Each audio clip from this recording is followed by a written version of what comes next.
Ahoy, my sweet cakes, and welcome to Auntie Nellie's kitchen. You will always remember this as the day you almost made the perfect meringue. Oh, but seriously, you'll make the perfect meringue.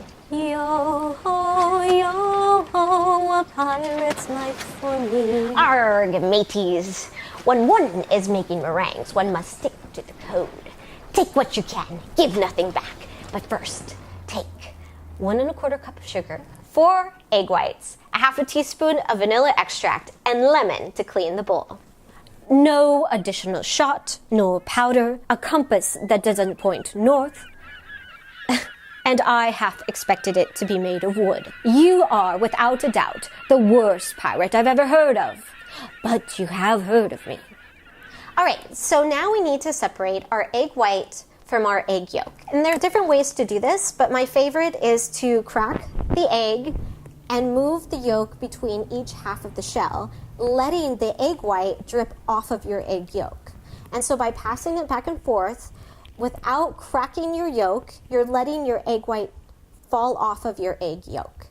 If you drop your egg yolk, but it hasn't cracked, you can easily just scoop it up and gently hold it and without squishing it, and you can pull it out, and usually there's no problem. As long as the egg yolk doesn't crack, you're okay.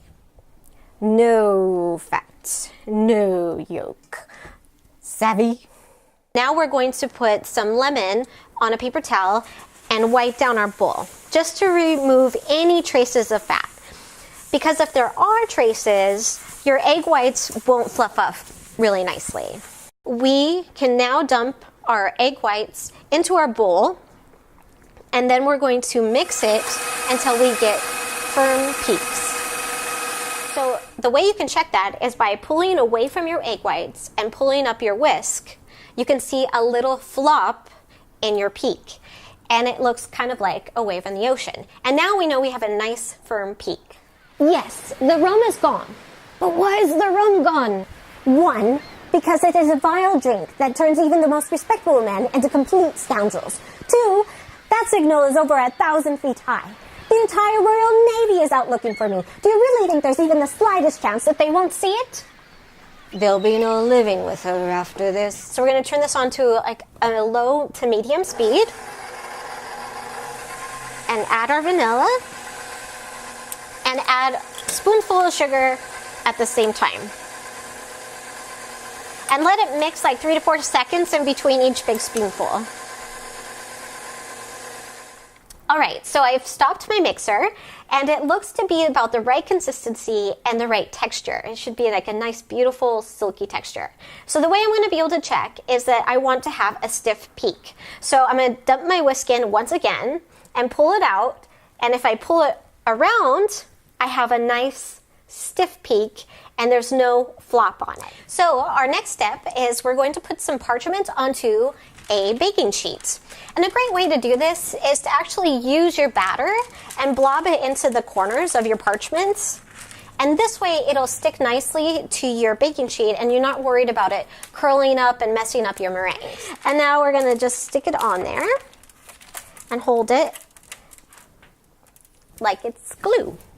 So I'm going to ball up some meringue onto a big spoon here using 2 big spoons, and I'm going to blop it down onto my parchment. And now I'm going to kind of form it so that it's in a ball-shaped form, but then add some like nice little peaks to it so it looks elegant yet natural.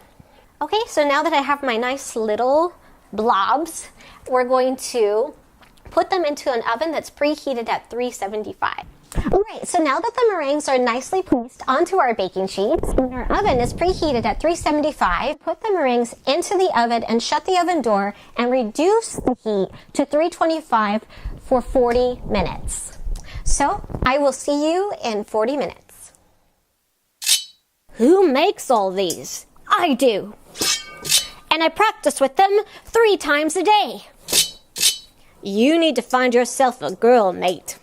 All right, so our 40 minutes are up, so I'm going to actually just turn off the oven and leave the meringues still inside.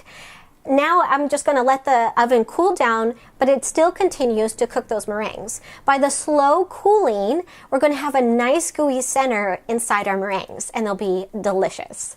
So I'm going to check back in about an hour, and I think that'll be enough time for everything to be completely cool. All right, you scurvy bilge rats. The oven is cool, and so now we can pull out the meringues.